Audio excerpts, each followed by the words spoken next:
Betsa chez Nol Yom Tov, Asura. Donc un œuf qui a été pondu Yom Tov, je ne peux pas le manger. Alors soit c'est mouxé, soit c'est parce qu'il a été préparé la veille, et c'est le cas où la veille c'est Shabbat. Enfin préparé par la poule, mais c'est quand même interdit. Et après on a deux autres opinions, parce qu'il y a 4 opinions. Il y a celle de Rabbi Yitzhak, justement, c'est celle qui va nous préoccuper aujourd'hui, qui lui dit que c'est à cause... Et c'est rare.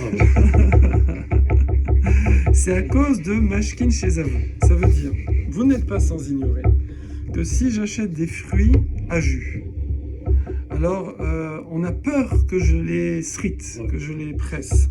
On a peur de ça, parce que ça, ce serait Asur Minatora, sur des fruits à jus. Okay, et du coup, les Chachamim ont fait un décret pour mettre une barrière en deçà. En deçà, c'est ça, avant, voilà. Et ils ont dit, bah, tu sais que si dans ta corbeille, tu as le fruit du jus, le raisin qui coule un peu parce qu'il est bien mûr, bah, tu peux pas boire ce jus. Tu peux pas boire ce jus. On l'a pas pressé, mais parce que tu sais comment ça commence, hein, on commence à goûter, ah, mais c'est bon ça, il n'y en a pas assez, et discretos, on va appuyer dessus. Donc, et ça c'est une xéra des rabbins. D'accord ? Maintenant, ça paraît incroyable, mais c'est comme ça. C'est que d'après Rabbi Yitzhak, qui est un amoura très important de Yerushalayim, d'après Rabbi Yitzhak, on a inclus l'œuf de la poule Yom Tov. Par analogie. Par analogie, exactement. Parce que ça ressemblait. Ariel, on est là. Oh là là. Oh non, Fabien, t'aurais dû venir. Là. Ariel, il a frappé très fort. Hein. Il arrive avec un camion. Ouais, justement, j'ai bien fait de passer.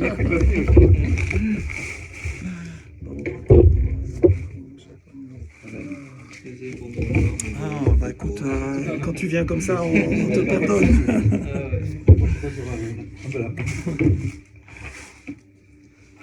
Je faisais juste un update de ce qu'on avait déjà fait à Yitzhak, de toute façon, donc tu as bien loupé. Et donc, lui, il dit qu'on a inclus l'œuf de la poule, parce que ça ressemble à un œuf qui sort de la poule, comme du jus qui sort d'un fruit. Super. Et après, il y a une autre xéra, c'est Rav Yosef, et lui, il dit... on n'a pas le droit aussi de ramasser des fruits sous un arbre, même s'ils sont tombés la veille, de peur après de monter dans l'arbre et continuer la cueillette. Voilà. Alors maintenant, ça va être vraiment un petit... On l'avait fait, je crois, avec Ariel Sarah, c'est que...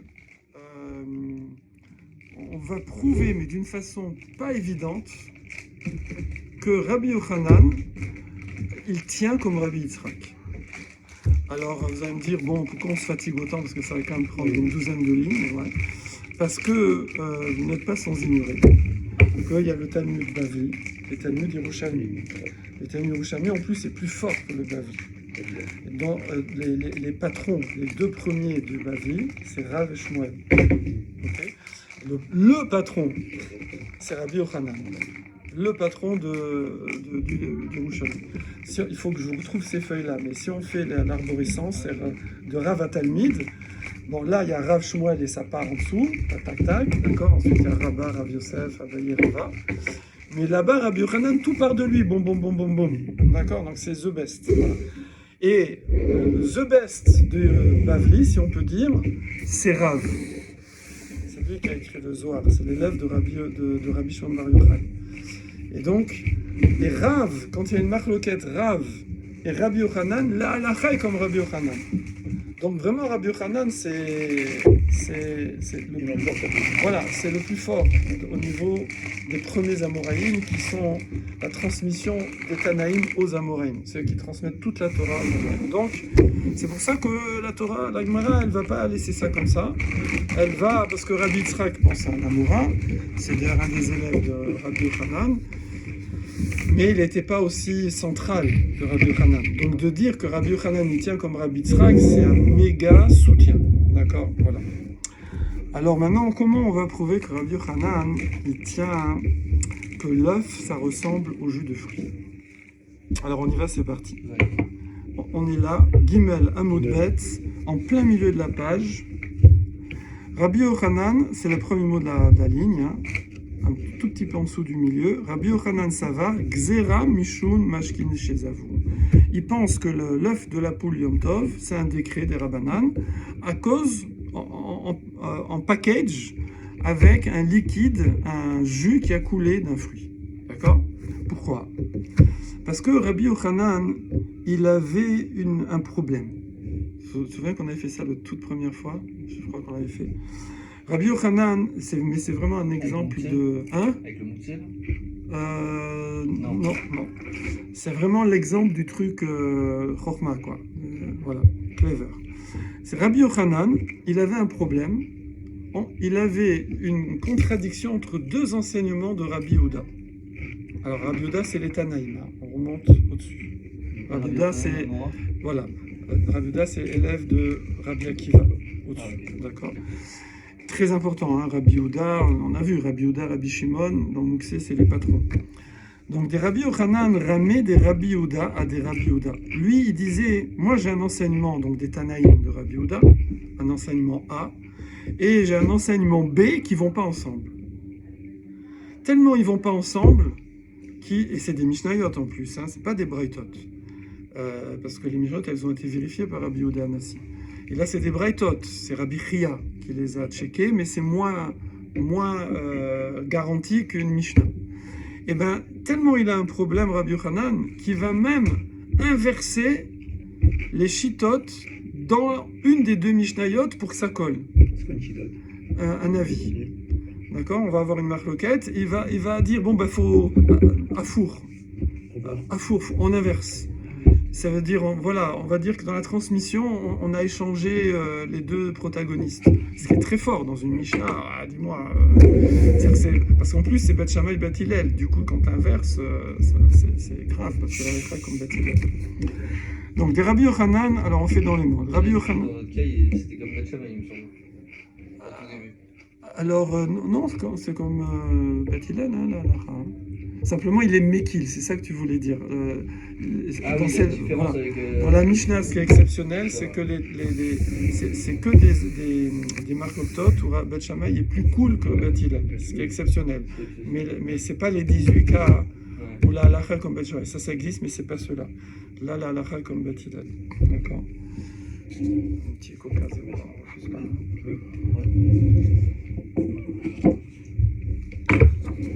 Alors, des Rabbi Yochanan ramaient des Rabbi Yehuda à des Rabbi Yehuda. Il va ramer, c'est faire monter dessus. Ramot, vous connaissez Ramot? J'essaie de vous ramener toujours, hein, parce qu'on ne fait pas que du texte, on apprend à étudier aussi en même temps. Donc, merci beaucoup. Ramot, c'est en hauteur. Ramer, c'est mettre au-dessus. Ça veut dire en contradiction. Des Rabbi Yehuda, une Mishnah de Rabbi Yehuda. A, le petit Aleph, c'est sûr, comme Al. A, des Rabbi Yehuda. Ou Méchané. Et voici ce qu'on enseigne. Tnan, il y a une Mishnah qui dit En, et c'est la halakha en plus, En sochatin et aperot, leotsi me en mashkin. Voilà. On ne srite pas. On ne srite pas. Comment on dit en français? On ne presse pas. On entend dans sriter. Ça y va. On ne presse pas des fruits, leotsi pour sortir, mehen mashkin, pour sortir le jus. Ok, on fait pas. Veim yatsu meatzman asurin. Maintenant, si le jus il est sorti de lui-même, eh ben il est aussi interdit. D'accord? C'est marrant, mais si, pourtant quand c'est consommable, pour la consommation, on a le droit de faire ça. Le jus de citron sur le poisson. Alors, c'est pas du citron à boire, quoi. Et justement, on va pas le... Et en plus, on va le... En fait, il va aller sur un solide. Donc c'est un peu différent, c'est spécial.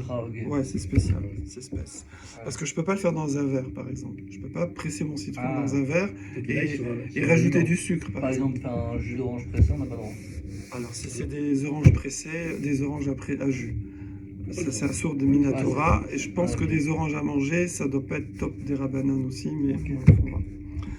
Donc, là, c'est qui? C'est un akama, il n'y a pas de nom. Il n'y a pas de nom. Donc, Rabbanan, ils disent, on ne peut pas presser des fruits Est-ce qu'il y a Rashi tout de suite?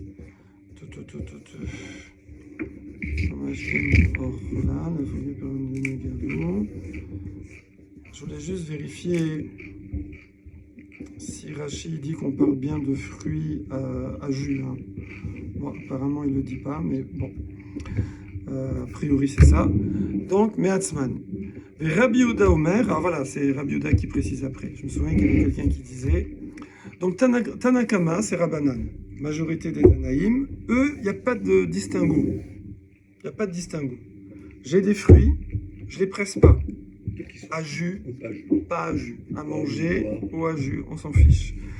Et si le jus sort tout seul, walou. C'est bon?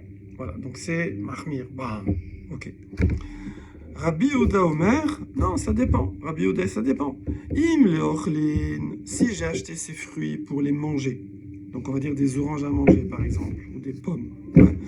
À Yotsemen, moutar, si le jus il sort, c'est permis. C'est quoi la logique? Parce que c'est des fruits que je ne veux pas presser. C'est dommage. A priori, les fruits, alors c'est le cas, les oranges pressées, ça coûte moins cher que les oranges à jus, ça coûte moins cher que les oranges à manger. Si tu prends que le jus, c'est que l'orange, elle est pas top. Voilà. Donc, c'est dommage. Donc, on ne craint pas que quelqu'un, il va presser ses oranges à manger. Par contre, on craint qu'il va presser les oranges à jus. Du coup, s'il a des oranges à manger, alors le jus qui sort à Yotsemen, moutar, je peux le boire. Je sais pas, tu penses les oranges pressées, les oranges avec le jus. Ah ben c'est tu vas à Carrefour Drive là, et tu as les filets il y a marqué orange à jus. Voilà, c'est 2 € le kilo. Par contre, il y a plus de jus que dans les oranges à manger. En fait, c'est fait pour le jus. Elles sont très juteuses, mais elles sont pas à manger, c'est pas top. Voilà. Après, des fois, ça arrive que les oranges à jus sont bonnes, hein, et puis que les oranges à manger sont pas bonnes. Mais normalement, si c'est moins cher, c'est qu'il y a une raison. Voilà. Donc lui, il dit non, si c'est des oranges à manger et que le jus sort, c'est permis. C'est bon? Ok. Veim les mashkin, par contre, si c'était des jus, des oranges, des fruits, pour le jus, alors à Yosemeen, à so... Et le raisin, c'est pas un fruit à jus? Alors ça dépend aussi. Il y a des raisins à jus et il y a des raisins à manger. Ouais, bien sûr. La plupart des raisins, en vérité, c'est pour faire du jus de raisin ou du vin. La plupart des raisins. Des raisins pour le dessert. Ah oui, parce que ça, c'est des raisins à manger. À manger, c'est ça. Ça, c'est des raisins à manger. C'est une autre catégorie de raisins. Ouais. À Soukot, j'étais en Allemagne, là-bas, dans les vignes. Il y a plein de vignes là-bas, à côté de Strasbourg. Et ils avaient fini la vendange. Donc, il reste toujours un petit peu de gras pour le bord et tout. Bon, les massés, moi, j'en ai mangé. Et c'était super bon, hein. Mais c'est un peu moins quand même, un peu moins fruité, un peu moins... C'était destiné... C'était pour faire du vin. C'est faire du vin. Donc Rabbi Yehuda, il est plus cool que Tanakama. Tanakama, il fait pas de distinguo. Quel que soit le fruit, le jus est interdit. Voilà, très dur. Par contre, Rabbi Yehuda, il dit non, ça dépend. Si c'est des oranges à manger, des fruits à manger, tu peux boire le jus. Parce qu'on ne craint pas que tu vas les presser. Almag, kol ochlin. Donc, en tout cas, qu'est-ce que je vois ici? Je tire aussi une conclusion. C'est que kol ochlin, les Rabbi Yehuda, ochla d'afarat ou. Que tout aliment, pour Rabbi Yehuda, c'est l'aliment de sa source. Ça veut dire le jus a le même statut que le fruit. D'accord? Comme nous, on va dire l'œuf, elle aura le même statut que la poule. D'accord? Donc, si c'est des fruits à manger, eh ben, le jus, c'est du jus à manger, c'est que c'est pas du jus, si je puis dire, la façon de parler. Et donc, je peux le boire. Par contre, si c'est des oranges à jus, alors le jus, c'est du jus et j'ai pas le droit de le boire même. Mais si on fait c'est cool tout seul. Si on fait le parallèle avec l'œuf, ouais. Il n'y a pas d'œuf à pondre ou d'œuf à manger. Enfin... Ah bah si, les poules. Il y a les poules à manger et les poules à pondre. Aussi, pareil. Ah ouais. On apprend tous les jours. Ah ouais, pareil. Comme il y a les vaches à traire, les vaches... Ouais, tout à fait. Ouais. Les poules pondeuses. Les vaches de pierre, on les sacrifie jamais en fait. Elles sont là pour... Alors, tu as raison, une orange à jus, ça risque, parce que je peux rien faire avec. je peux pas faire de jus. Alors après, bon, il faut voir si je veux la manger, ça je vois. Bon, il faut voir. En tout cas, on est bon là. Urmineu. Donc ça, c'était le premier enseignement. Donc clair, Tanakama, très dur. Tout est interdit, tous les jus. Rabbi Yehuda, plus cool. Si c'est du fruit à manger, le jus est permis. C'est du fruit à jus. Voilà, super. Maintenant, et on a dit que Rabbi Yochanan, il avait un problème entre cette Mishnah et une autre Mishnah. C'est quoi la deuxième Mishnah? La voilà. Urmineu, donc Romemut, on met dessus, ok? Veod, Amar Rabbi Yehuda, Matne Adam al kalkala shel perot beyom tov rishon veochla besheni. Qu'un homme, il peut faire un tnaï sur un panier de fruits le premier jour du Yom Tov et les manger le deuxième jour de Yom Tov. Pourquoi? Parce que lui, il tient... ici, on parle de Trumot et Maasrot. Ça veut dire que quand on fait 2 jours, pour nous, par exemple, c'est dans le doute. En fait, bon, nous, on sait qu'on a le calendrier, donc on sait que le premier, c'est une Torah, le deuxième, c'est des Rabbanan. Mais avant, on ne savait pas. Il y a le vrai et le faux.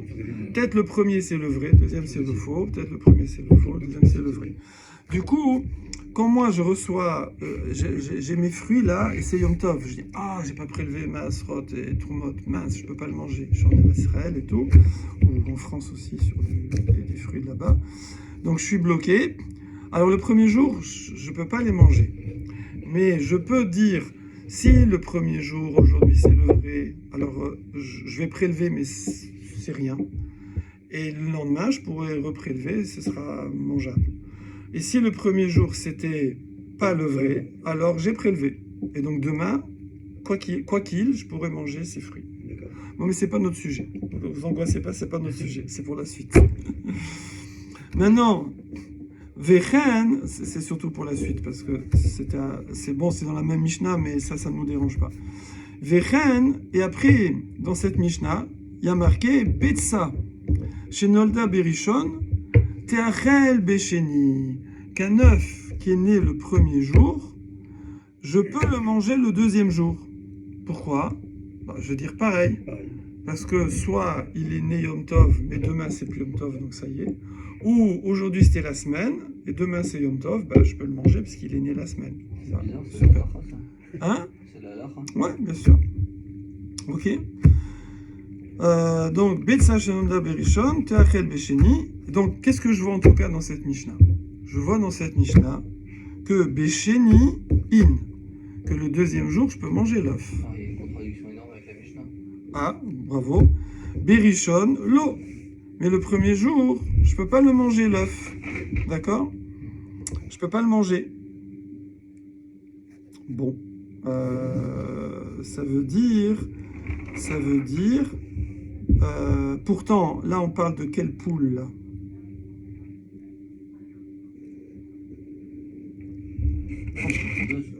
Alors non, parce que c'est une poule à manger. Parce qu'une poule pondeuse, Yom Tov, j'y touche pas.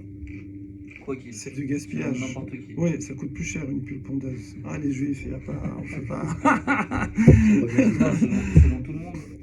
Ouais. Une poule pondeuse, c'est mouxé. Okay. D'accord? Après, bon, je veux dire, on avait vu que si quelqu'un, il a une poule, il n'a pas précisé pondeuse, pas pondeuse, bon, il peut changer d'avis, tout ça, il y a un avis qui dit comme ça. Mais là, non, si c'est une poule pondeuse de chez pondeuse, on n'y touche pas. Donc, c'est une poule à manger. Et donc, je vois qu'ici, cette poule à manger, l'œuf, le premier jour, il devrait avoir le statut de la poule. Puisque la poule, Yom Tov, je peux faire la shrita et la manger. Alors l'œuf, pourquoi je ne peux pas le manger? Pourquoi je ne peux pas le manger? Et pourtant, je vois que Rabbi Yehuda, il interdit de la manger. C'est bizarre, oui. Alors que dans la première Mishnah, il a dit ce qui sort de la mer, quoi, du fruit, hein, ce qui sort de sa source, a le même dîne que la source. Source mangeable, jus mangeable. Et là, on voit que source mangeable, la poule, elle est mangeable, et l'œuf n'est pas mangeable.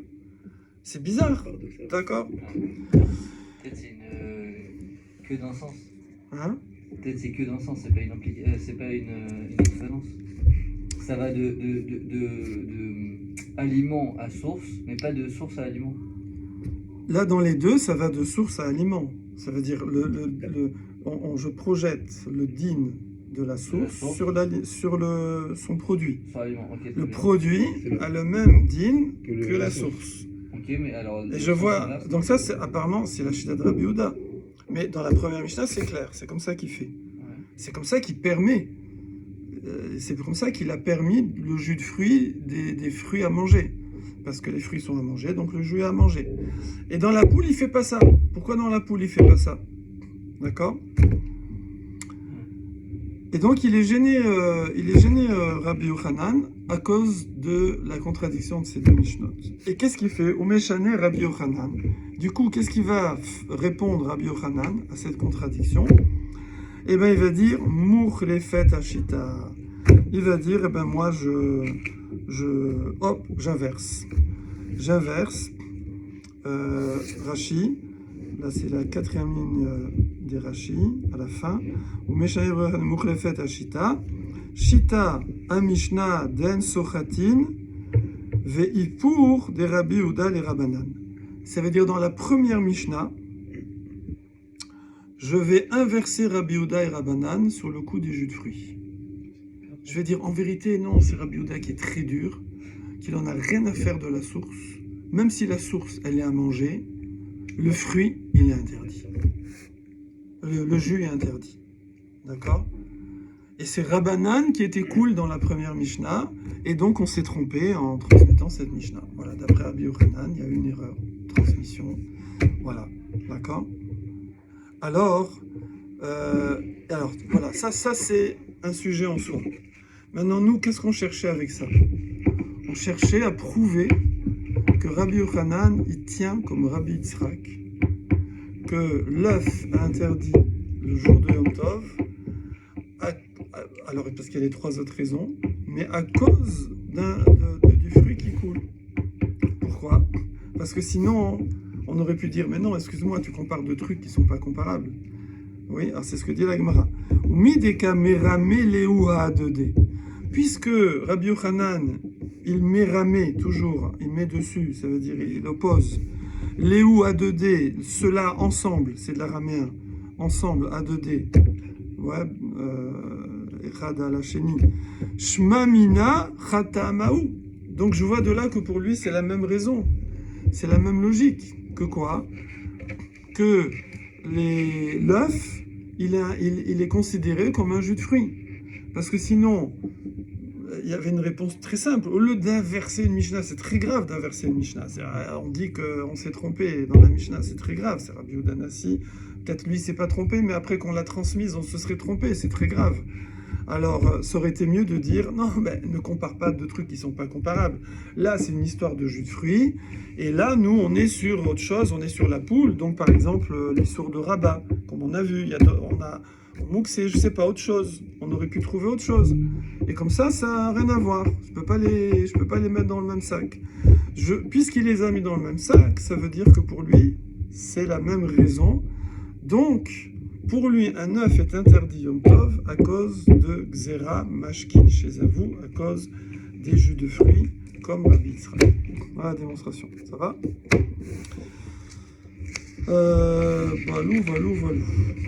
Voilà. En passant, juste, je vous fais remarquer, hein, parce qu'en fait, il y a 4 raisons à interdire l'œuf. Il y a Rav Nachman, il dit c'est mouxé, mais on parle d'une poule pondeuse. D'accord?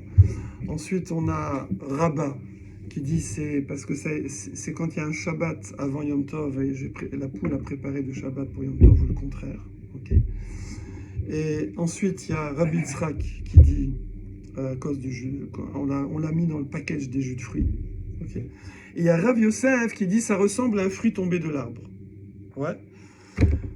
Bon, dans la Gemara, la fruit tombée de l'arbre, on le cite et c'est tout, voilà, tranquille. On dit ça ressemble parce qu'un œuf, ça ressemble à un fruit, la poule, c'est comme un arbre, voilà, comme ça, gentiment. Mais regardez Tosfot, la taille du Tosfot.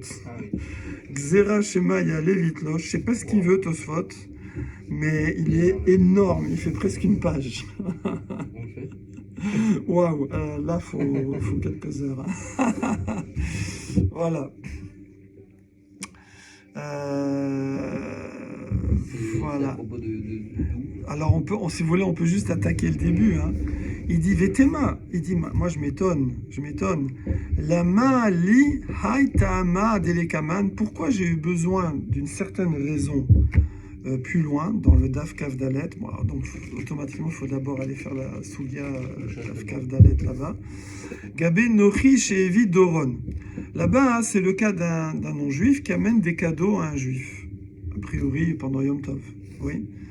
Ça m'était arrivé pendant 7 ans, j'ai loué près d'un propriétaire, là, près de Vendôme. Et bon, c'était une propriété Blianara Khamsalik. Il y avait, quand on est arrivé, c'était avec Ravelli Ouzan, il m'avait accompagné. Ravelli Ouzan, on avait pris 2 fourgonnettes avec mes wifi et tout. Et on est arrivé, et il y avait, on arrive dans la maison, bon, c'était la première fois un gîte rural. C'était pas cher, c'était 200 € la semaine, un truc, mais il n'y avait rien, c'était en pleine campagne, au milieu des champs. Et on arrive, on était un peu déçus parce qu'il y avait un parc, avec un étang, une barque, des bancs, des balançoires, tout un parc bizarre parce que c'est un petit hameau comme ça. C'était un tout petit hameau, il y avait 10 maisons, mais il y avait un grand parc. Et il y avait des enfants qui jouaient, et le propriétaire qui était là, qui nous accueillait. Et voilà, moi je suis arrivé avec ma femme, Rav Eliaou, les enfants, tout ça. On disait, bon, attends, il nous a loué, il nous a pas dit que c'était dans un parc, tu vois. Et puis après, au bout d'un moment, le propriétaire, bon, on fait les papiers, on signe les arts, le chèque, tout ça et tout. Et il dit, bon, j'y vais, au revoir. Et il voit qu'on est un peu truc. Il dit, alors moi je lui fais, mais c'est quoi, c'est la mairie, c'est quoi? Il me dit, non, c'est à vous ça. C'est le parc de la maison. Il y avait un étang avec une barque dedans, il y avait un parc, on pouvait faire du vélo, un truc de dingue, voilà. Et du coup, nous on pêchait les carpes, c'était pêche magique, tac, tac, tac. Et un Shabbat, Monsieur Brosse, le propriétaire, à la vache à l'homme, il est niftar, et ben il vient comme ça Shabbat après-midi, il me fait Monsieur Parsi, chlouk, il me tend un seau de poisson au-dessus du grillage. Je ne connaissais pas encore très très bien. Je lui dis je peux pas. Il me dit mais je vous vois vous pêcher. Voilà, je vous donne un seau de poisson. Je dis je peux pas. Voilà. Alors. Ouais, c'était Shabbat. Bon, après, on a fait connaissance, un monsieur incroyable. Donc, Gabé Nochi, chez Evi Doron. Et là-bas, il y a un goy donc, qui amène des cadeaux à Yom Tov. Ve'emiesh bemino bemechoubar assour. Et lui, il m'amène, alors bon, là, c'était pas des poissons, mais c'est un peu pareil, c'est des pommes, par exemple. Il m'amène des pommes. Ok, alors, est-ce que j'ai le droit de prendre les pommes? Ouais, je lui ai rien demandé. Il m'amène des pommes cadeaux et je ne sais pas d'où elles sortent, il les accueille, il fait ce qu'il veut, ok. Mais là-bas, on dit attention, si il y a bémino, yesh bémino, bémérouba, si il y a de cette espèce-là, ça veut dire des pommes, sur des pommiers, donc là, il y a aussi des pommiers et il y a les pommes dessus. C'est la saison. Alors, alors c'est assou. C'est assou, d'accord. Et Pirouche Rachi, il explique, il dit pourquoi c'est assourd, qu'est-ce qu'il y a, quel problème, il fait ce qu'il veut, il m'amène des pommes, il fait ce qu'il veut. En soi, c'est lui qui a fait l'interdiction. Oui, normalement, il n'y aurait pas de problème. Je veux dire, il a pas fait... Moi, je lui ai rien demandé. D'accord, nous, il y a un issour de Amiral et Goy. Je ne peux pas demander à un Goy, sauf les rabbanan, papa. Voilà, mais là, je lui ai rien demandé. Il me vient, il me donne des pommes. Je donne des pommes, ok. Pirouche Rachi, des kivan, des it kasse, les ben hashmashot, it kasse, les koulé yoma. Et là-bas, Rachi, il dit, parce que, en fait, moi, quand j'ai vu ces pommiers-là, et que je suis rentré dans Shabbat ou Yom Tov, je me suis dit, chletz, il n'y a plus de pommes, c'est fini, elles sont dans les arbres. D'accord? Je me suis détaché des pommes. Voilà. Vechen, mashma, detama, mishum mukse. Des maïtela, gabé safek mouchan. Et donc c'est un problème de mouxé, en plus parce qu'on ramène ce sujet-là dans une histoire de doute si c'est préparé ou pas. Donc on voit que tout le problème, c'est est-ce que ça a été préparé, est-ce que j'ai pensé à ces pommes ou j'ai pas pensé à ces pommes. Vachta trita amé la Mali. Et donc, du coup, il y a 2 raisons. Il y a un, c'est que je me suis détaché de ça. Et bon... Ve'esh omar detama de'acha atia aliba de Rabbi. Bon, et après il continue, mais là il faudrait se plonger dans la souga là-bas, parce qu'il répond. La question c'est quoi? C'est que apparemment il y a deux raisons, mais là on en a vu qu'une. Hein.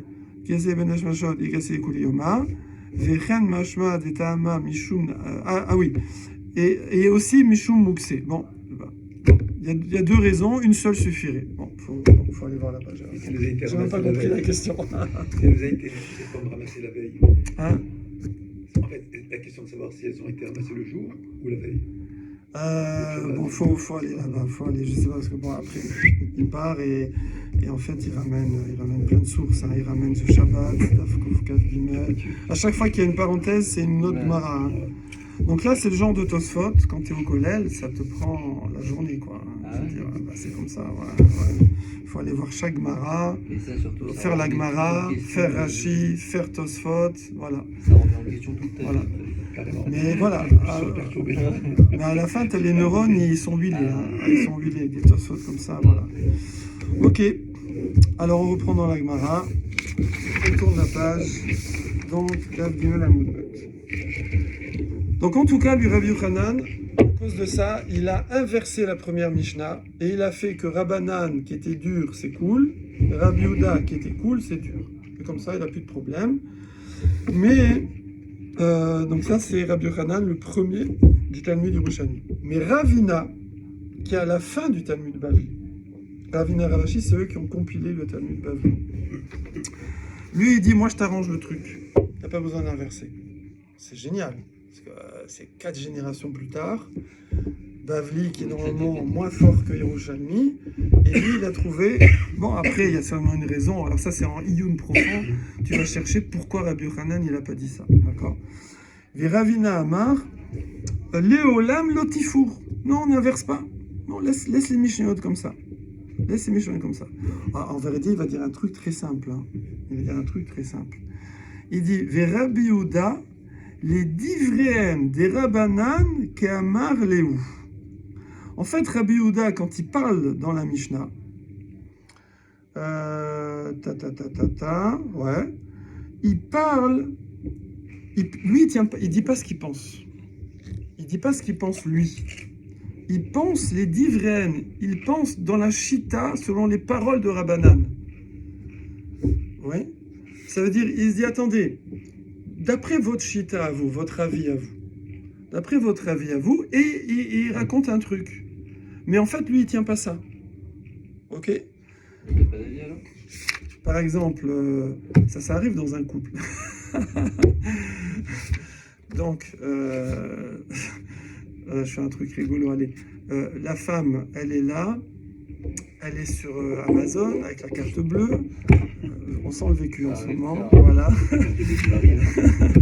Et puis, elle dit, chérie, le canapé, je le prends bleu ou je le prends marron? D'accord? Et alors moi, je lui dis marron, ça n'ira pas. Marron, ça n'ira pas avec la tapisserie, d'accord? Elle me dit, super, alors je le commande. Je dis, non, je parlais d'après toi, mais moi, il n'y a pas de canapé. Je parle d'après dans ta chita à toi, dans ta pensée à toi.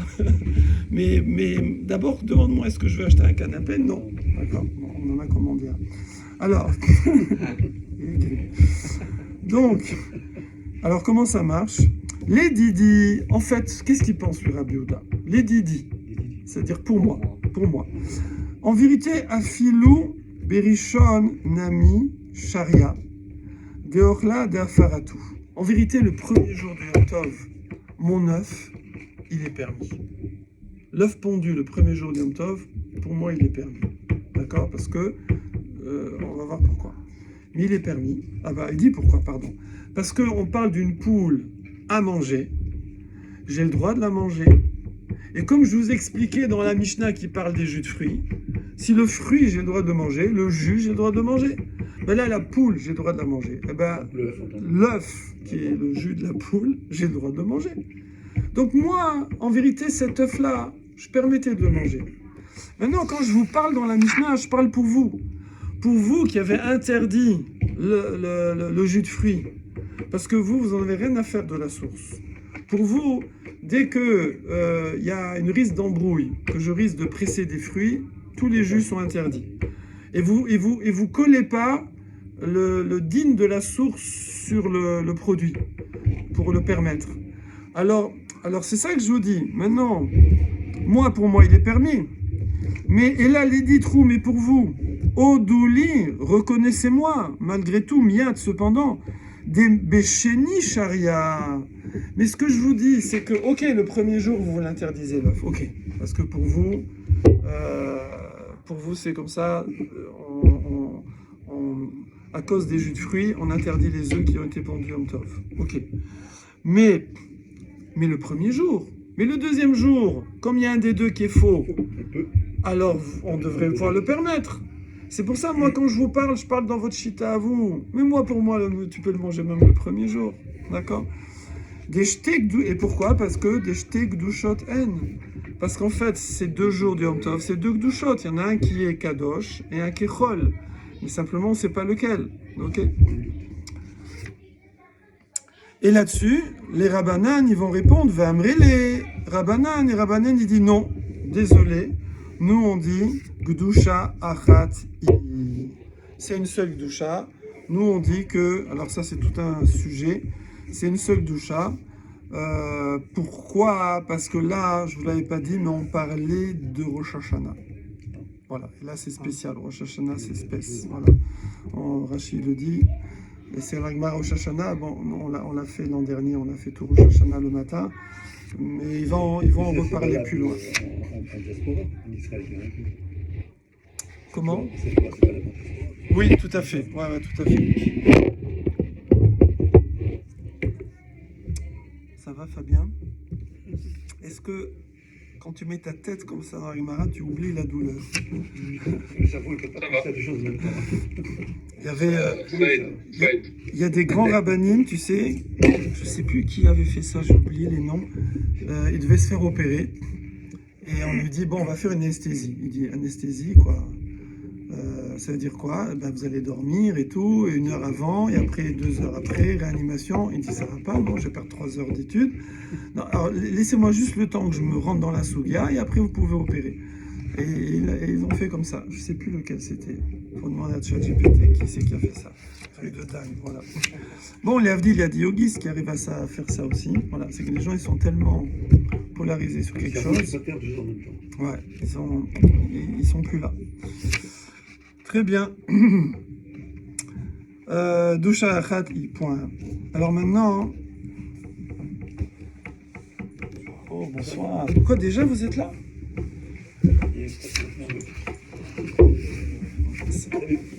Salut. C'est à 21h hein, pour vous, hein, c'est ça? Ouais. Ah, en fait. Ah ouais, mais vous tout le temps je veux vous arriver à 21h. Il y a un petit peu de retard, ouais. Ah, toujours. De toute façon, on fait Maariv avec vous, hein, c'est ça, comme la semaine dernière. Tu n'étais pas là? Ah, c'est ça. Qui était là la semaine dernière? Vous n'étiez pas là la semaine dernière? Il faut venir toutes les semaines, les garçons. C'est qui se mêle, tu sais. Ok. En fait, normalement, Rabbi David, quand il arrive, on fait Maariv. Et après, vous faites le cours. Voilà.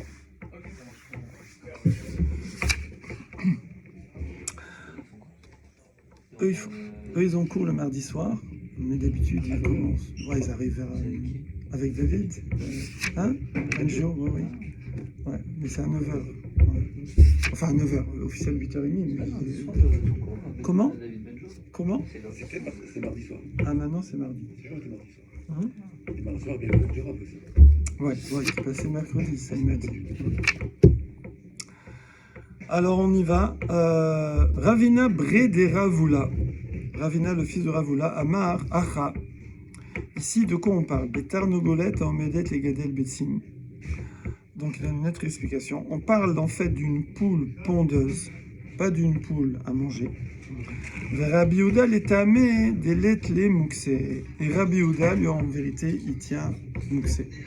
Parce on sait que il y a une marloquette Rabbi Yehuda, Rabbi Shimon. Rabbi Yehuda, il est plus dur en mouxé que Rabbi Shimon. Et c'est pour ça que le premier jour, il interdisait l'œuf à cause de mouxé. Rien à voir avec le mashkin chez Zavou. Voilà, donc c'est une autre chita. Métivé, objection. Donc, quand on va objecter, c'est Tanaïm contre Amora. Toujours mitivé, c'est Tana contre Amora. Echad Betsa Shenolda Beshabbat. Echad Betsa Shenolda Beyom Tov. En Metalteli Nota. Donc, c'est quoi ça? C'est une Mishnah, je crois, d'Avdalet, ou non, c'est une Braïta. C'est une Braïta. Il dit un œuf qui est né Shabbat ou un œuf qui est né Yom Tov, on ne peut pas le bouger. On ne peut pas le bouger, il est mouxé. D'accord? Lo l'irsod ba et akeli. Je ne peux pas l'utiliser comme bouchon pour mettre sur un keli, par exemple. Ouais, bon, à l'époque, on bricolait. Et là, on en avait parlé le Shabbat dernier. Velo lismorba ke'ae amita. Voilà. Ni pour appuyer le pied du lit. Il y a un pied bancal du lit. Et si on met l'œuf bien positionné pile poil, il ne se casse pas. Il paraît que même un éléphant, il peut monter sur une plaque d'œuf. Bon. Et je crois qu'il y en a qui ont essayé. Ils ont eu des problèmes. Il faut que ce soit... Ouais. Aval, par contre, aval, et c'est là l'ara, tout ce qu'on est en train de voir dans cette braïta. Aval, kofé aléa et takeli. Par contre, on peut kofé coupa, on peut couvrir dessus avec un keli. Bishvil, shelo, teshaber, pour pas qu'il se casse. C'est-à-dire, moi, il y a les poules, là, ça se balade et tout. J'ai peur qu'elles volent là-dedans. Donc, je veux me garder l'œuf pour après Yom Tov ou après Shabbat. Je peux le protéger. Alors, vous allez me dire, bon, bah, c'est évident, quel problème. Non, parce que des fois, on voit par exemple qu'il y a Bassis, ou des fois, je vais immobiliser un keli que je pouvais bouger à cause du mouxé. Et là, je vais le mettre dessus, mais bon, comme je peux l'enlever aussi, c'est pas... Sauf que ça pose pas un problème de... C'est comme si qu'on le mange maintenant, vu qu'en fait, dès qu'on l'a couvert, en fait, il est à nous, on l'a acquéri. Ah non, mais de toute façon, il est à moi, là, ça c'est pas un problème. Le mouxé, il est à moi, hein. Ma carte bleue, elle est mouxée, elle est à moi. Non, moi je parle dans... Ça, c'est mes poules, c'est mon poulailler. J'ai une poule qui a pondu un œuf. Je ne fais pas Kinyan. Il n'y a pas de Kinyan ici. C'est mes poules, c'est mes œufs. Voilà. Et simplement, je veux éviter qu'on les abîme. Et paf, je mets un pot dessus. Voilà. Et Sfeka. Et Sfeka Asura. Maintenant, si c'est un doute. C'est un doute que quoi? On ne sait pas. Hello, c'est un doute, on ne sait pas. Alors, nous, comment on comprend là? Quand vous lisez la Braïta, vous comprenez, c'est un doute. Est-ce que l'œuf est né Yom Tov ou pas? Ok, c'est la page toute, c'est le sens le plus simple. Et on dit, il est interdit. Il est interdit. Ah, ok. Veim nitarva beilef. Et si maintenant cet œuf, c'est au féminin, elle s'est mélangée dans 1000 œufs, hein? C'est-à-dire, l'œuf qui était là, il était bon, je ne pouvais pas l'utiliser, je ne pouvais pas le métaltel. Et donc, j'y touche pas, voilà. J'ai pas eu le temps de mettre un keli dessus. Il y a un enfant, il est venu, il a pris l'œuf, il a mis dans le panier où il y a 1000 œufs. Ok? Eh bien, Oulan Asurot, tous les œufs sont interdits. Khalet, c'est foutu. D'accord? Alors, on va voir jusqu'à quand. Quand même. C'est après Yom Tov, après Shabbat, peut-être c'est permis. Mais voilà. Et donc là, ouais, bon, donc ça c'est une braïta. Alors ce qui n'est pas très clair dans la braïta, il n'y a qu'une seule chose qui n'est pas claire, c'est le coup du doute. C'est le cas de le dire. C'est quand on dit Sfeka. Sfeka de quoi? On n'a pas dit Sfeka Nolda Beyom Tov. On n'a pas dit il y a un doute qu'elle est née Yom Tov ou pas. Et ça va être toute la plaque tournante qui va laisser plusieurs interprétations. En tout cas, qu'est-ce qu'on voit ici? On voit qu'on parle d'un œuf qui est né Shabbat ou Yom Tov. Donc nous, a priori, on a nos 4 chitotes. On a Rav Nachman Mouxé. Rabat s'est préparé la veille. Alors préparer la veille à cause de Shabbat Yom Tov, ou même s'il n'y a pas avant, des Rabbanan on interdit, parce que ça ressemble. Et ensuite, il y a Rabbi Yitzhak, le jus de fruits. Et Rav Yosef, les fruits des arbres. Ok. Maintenant, donc là, pour l'instant, c'est bien. Maintenant, donc on n'y touche pas, on ne le met pas sous le lit, ok, on met un keli dessus, super. Maintenant, quand on va dire Sfeka Asura, alors là, ça va trier là. ça va trier. Parce que si je dis que c'est un safek, si c'est né Yom Tov ou pas, alors dans les chitotes, où c'est seulement un décret des Rabbanan, il y a un principe que Sfeka des Rabbanan, la Kula. Il y a un principe que quand tu as un doute dans des Rabbanan, tu manges. C'est seulement dans Minatora qu'on s'abstient. Dans un doute dans des Rabbanan, on laisse. Si on peut vérifier, on vérifie. Si on ne peut pas vérifier, c'est permis. D'accord? Et donc, cette braïta, elle va être gênante pour ceux qui tiennent que c'est des Rabbanan. Ok? Et après, ça va être aussi gênant à la fin. Parce que il y a marqué que si elle s'est mélangée dans 1000, alors il n'y a pas bitoul. Normalement, il y a ce qui s'appelle bitoul berov.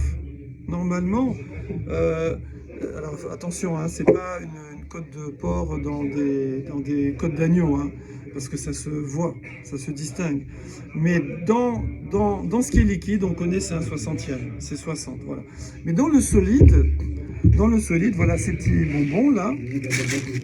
Imaginez que quelqu'un il a mis la même marque, mais il n'y a pas la Hashgacha. D'accord?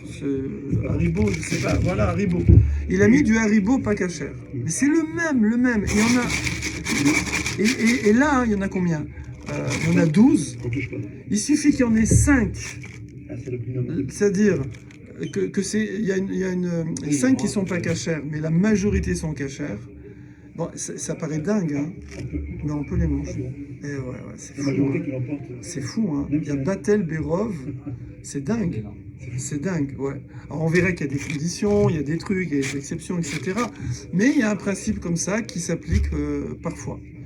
Qui est là, qui devrait s'appliquer. Ça veut dire qu'il y a un œuf qui est pondu en tov ressemble comme une goutte d'eau à un œuf qui est pondu en semaine. Je vois pas la différence. Hein? Comment? Batel Berov. Non, alors attention, il faut que ce soit.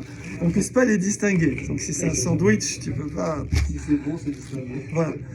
Donc ça veut dire en fait déjà en passant, hein, on voit de là que c'est pas la texture, c'est pas juste la texture biologique, physique du truc qui est interdite. C'est son essence spirituelle. Si on peut dire, quand il est mélangé dans le rov, bien que biologiquement, il y a peut-être de la gélatine dedans, mais elle est plus pas cachère. C'est comme ça. Ouais, elle a changé son statut spirituel. C'est comme ça. Maintenant, elle est cachère. Je l'ai cachérisé, la gélatine. D'accord ? Voilà. Alors, on reprendra ça la semaine prochaine. Je finis avec une petite blague sur un peu la même idée. C'était un juif qui était paumé dans la campagne. Et le curé, il a baratiné, et il a montré les psaumes, et il ne savait pas que c'était le roi David et tout. Il regarde comme c'est beau la poésie, comment JC il parle de Dieu, etc. Il a vu ça, il est merveilleux. Et il s'est converti, il est devenu chrétien, c'est une blague. Hein. Et puis, alors le vendredi, normalement, je crois, les catholiques, ils ne mangent pas de viande, c'est maigre. Hein, maigre.